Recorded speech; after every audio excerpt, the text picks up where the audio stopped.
मला सभागृहाचं लक्ष इथं वेधायचं आहे। आज माझ्या धुळे तालुक्यामध्ये मी विधानसभेचा सदस्य झाल्याच्या नंतर आज माझ्या तालुक्यातील 4,10,000 लोकांचं नेतृत्व करण्याची संधी इथं उपलब्ध झाली आणि त्या निमित्ताने मी आज इथे माझ्या तालुक्यातील दुष्काळाच्या पट्टा फार मोठ्या प्रमाणामध्ये 40 वर्ष माझ्या तालुक्यातले सिंचनाचे प्रश्न हे मार्गी लागले नाही अध्यक्ष महोदय। आणि म्हणून या महाराष्ट्राचे मुख्यमंत्री आदरणीय देवेंद्रजी फडणवीस साहेब आणि या महाराष्ट्राचे जलसंपदा मंत्री आदरणीय उत्तर महाराष्ट्राचे आमचे नेते आदरणीय गिरीशभाऊ महाजन साहेब यांच्याकडनं आता आम्हाला ही अपेक्षा अध्यक्ष महोदय इथं आहेत। मोठ्या प्रमाणामध्ये माझ्या धुळे तालुक्यामध्ये 40 वर्षापासून प्रकल्प जो थांबलेला होता त्या अक्कलपाड्याच्या प्रकल्पाला गिरीशभाऊ महाजन यांनी मागच्या काळामध्ये मान्यता दिली, डाव्या कालव्याला निधी उपलब्ध करून दिला आणि मोठ्या प्रमाणामध्ये आता 100% आमचा अक्कलपाडा करण्यासाठी त्यांनी निधी उपलब्ध करून दिला। सुलवाडे जामफळ कनोलीची महत्त्वाकांक्षी लिफ्ट इरिगेशनची योजना मंजूर करून दिली आणि त्याच्या माध्यमातून सुद्धा माझ्या धुळे तालुक्याचा दुष्काळ दूर करण्यासाठीची मदत करतायत।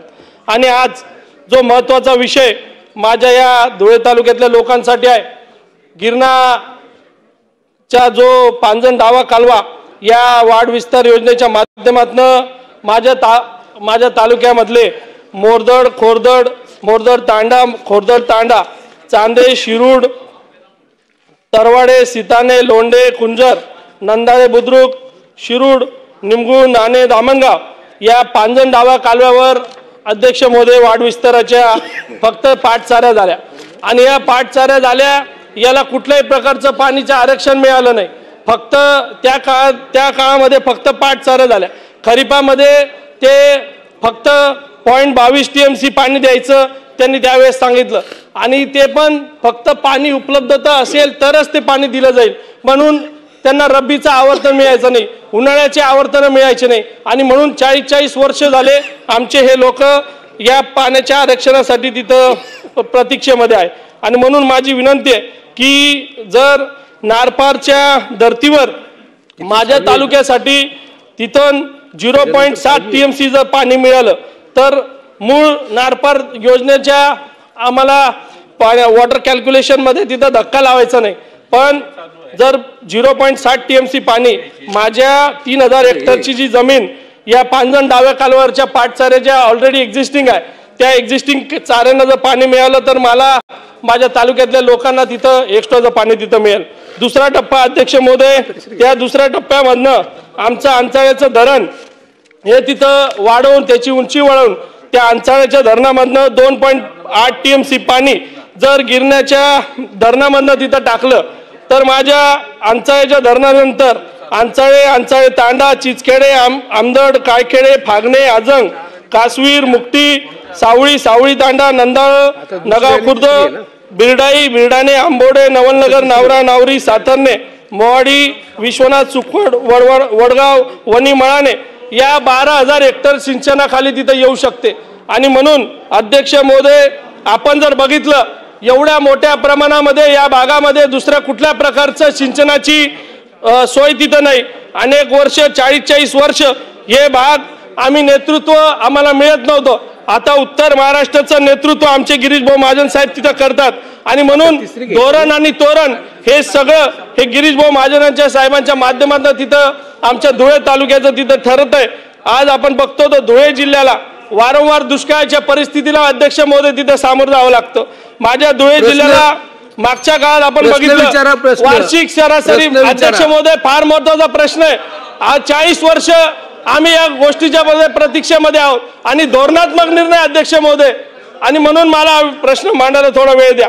धुळे जिल्ह्याला दुष्काळाची परिस्थिती आपण जर बघितलं आणि पाणी टंचाईचं जर बघितलं तर कायमस्वरूपी या धुळे जिल्ह्याला तिथं सामना अध्यक्ष महोदय तिथं करावा लागतो। मागच्या बघामध्ये बघितलं तर जळगाव जिल्ह्यामध्ये सरासरी वार्षिक पर्जन्यमान 750 ते 80 मिलीमीटर तिथं होतं। नाशिक जिल्ह्यामध्ये सरासरी पर्जन्यमान 1050 ते 1100 मिलीमीटर तिथं होतं। नंदुरबार जिल्ह्यामध्ये वार्षिक पर्जन्यमान 80 मिलीमीटर तिथं होतं आणि धुळे जिल्ह्यामध्ये अध्यक्ष महोदय फक्त 600 ते 650 मिलीमीटर पर्जन्यमान तुलनेने कमी तिथं सर्वांमध्ये होतं। तापी खोऱ्याला आपण बघितलं तर 40 TMC ची तूट ही मागच्या काळामध्ये आता तिथं नोंदवण्यात आलेली आहे आणि म्हणून तुटीचं खोरं म्हणून आपण तापीला बघितलं जातं। म्हणून माझी अध्यक्ष महोदय सभागृहाच्या माध्यमातून विनंती आहे की पार तापी नर्मदा जो आंतरराज्य नदी जोड प्रकल्प रद्द झाला त्याच्या 10 TMC पाण्यामधनं माझ्या तालुक्याला 3.5 TMC पाणी उपलब्ध करून द्यावं आणि हा महत्त्वाकांक्षी प्रकल्प पूर्ण करून माझ्या तालुक्यातल्या जनतेला 100% सिंचनाखाली येण्यासाठी 12माही करण्यासाठी आपण पाणी उपलब्ध प्रमाणपत्र वॉटर कॅल्क्युलेशन सर्टिफिकेट असलं तरच कुठलाही सिंचनाचा प्रकल्प होतो आणि म्हणून माझ्या तालुक्याला 3.5 TMC पानी उपलब्ध करून देणार का हा माझा पहिला प्रश्न है। और जिसकी मति और गति सत्य की हो उसका रथ आज भी श्री कृष्ण चलाते तर आमच्या विकासाचा रथ हा गिरीश भाऊ महाजन हे चालवतायत। येणाऱ्या काळामध्ये जर त्यांनी हे पाणी उपलब्ध करून दिलं तर हा विकासाचा रथ पुढे नेण्यासाठी प्रश्न विचारा। ही प्रश्न विचारतोय जर हे पाणी 3.5 TMC पाणी आम्हाला पार तापी नर्मदा या नदीजोड प्रकल्पाचा जो रद्द झाला होता त्याच्यामधनं जर ते पाणी उपलब्ध करून दिलं तर 100% माझ्या तालुक्याला 100% शाश्वत सिंचनाकडे नेता येईल। मग हे उपलब्ध करून देणार का त्याबद्दल मी स्पेसिफिक माझा प्रश्न मंत्री महोदयांना विचारतो। सन्मान्य अध्यक्ष महोदय मी भारावून गेलेलो आहे खरं म्हणजे त्यामुळे आता काय उत्तर सविस्तर सगळ्या मान्य मागण्या मान्य कराव्या लागतील। अगदी अगदी उलट अतिरिक्त द्यावं लागेल। अध्यक्ष महोदय आपण बघतायत की सध्या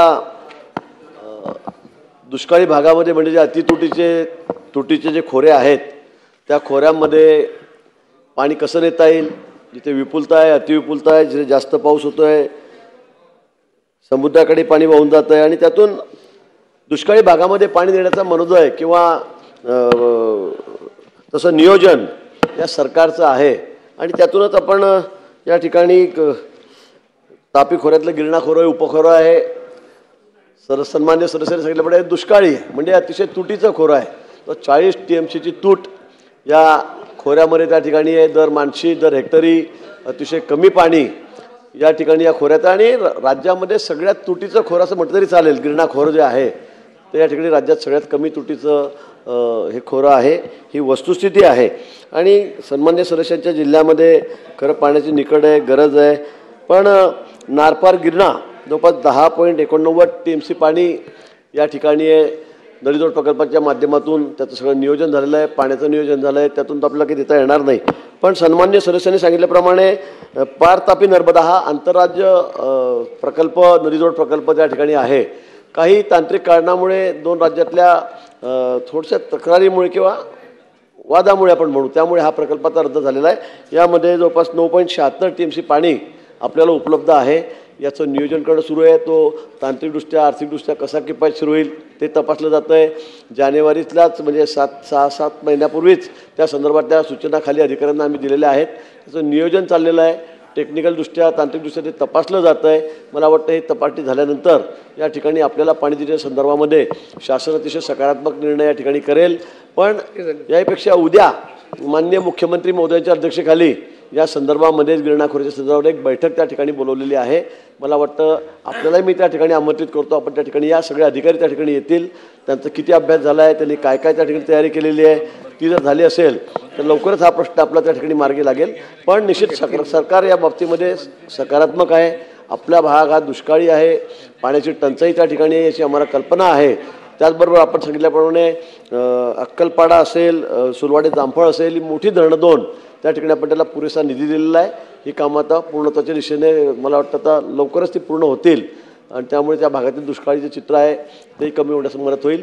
पण आपण जे 3 TMC पाणी मागितलेलं आहे त्या संदर्भामध्ये उद्या आपण बैठकीमध्ये पुन्हा चर्चा करू। काय अहवाल येतोय, काय प्रस्ताव आणलेला आहे त्यांनी तपासणी करून सगळा त्याच्या संदर्भामध्येही आपण लवकरात लवकर निर्णय करू। अनिल भाईदास पाटील। सन्माननीय मंत्री महोदयांनी अतिशय पॉझिटिव्ह उत्तर दिलेलं आहे। आणि सन्माननीय सदस्यांनी विचारलेला प्रश्नसुद्धा धुळे जिल्ह्याच्या, नंदुरबार जिल्ह्याच्या आणि जळगाव जिल्ह्याच्या या बॉर्डरवरचा असल्यामुळे त्या ठिकाणी तुम्ही मार्ग काढणार. त्यांनी तुमच्याविषयी मांडलेलं सुद्धा आहे की सांगाल ते धोरण, आणि नंतर काय पुढचं वाक्य वापरलं, तोरण,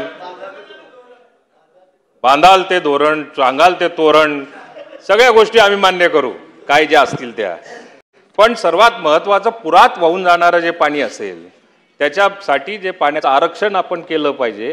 पुरात सातत्याने पांझरा नदी असेल, माळण नदी असेल, पांझरा आणि माळण नदी जळगाव जिल्ह्यातली, याच्यात पुरात वाहून जाणाऱ्या पाण्याकरता जे आरक्षण केलं पाहिजे त्याचा आराखडा गेल्या अनेक वर्षापासून, गेल्या जवळपास 15-20 वर्षापासून पाण्याचा आराखडा आणि पाण्याचं वितरण हे महाराष्ट्रामध्ये अनेक धरणांमध्ये किंवा अनेक ठिकाणी ते झालेलं दिसत नाही.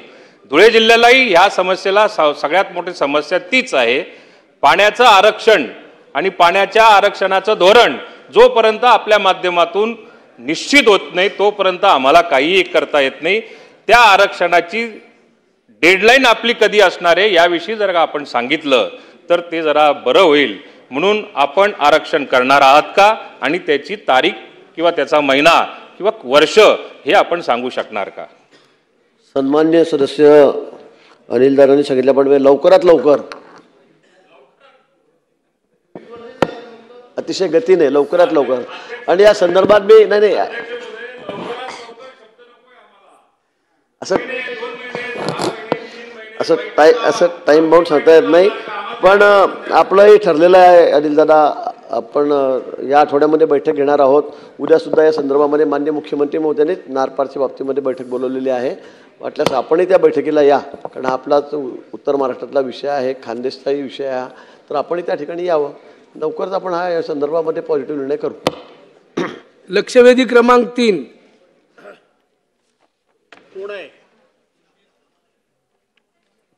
सन्माननीय अध्यक्ष महोदय, लक्षवेधी क्रमांक 3. अध्यक्ष महोदय, छापल्याप्रमाणे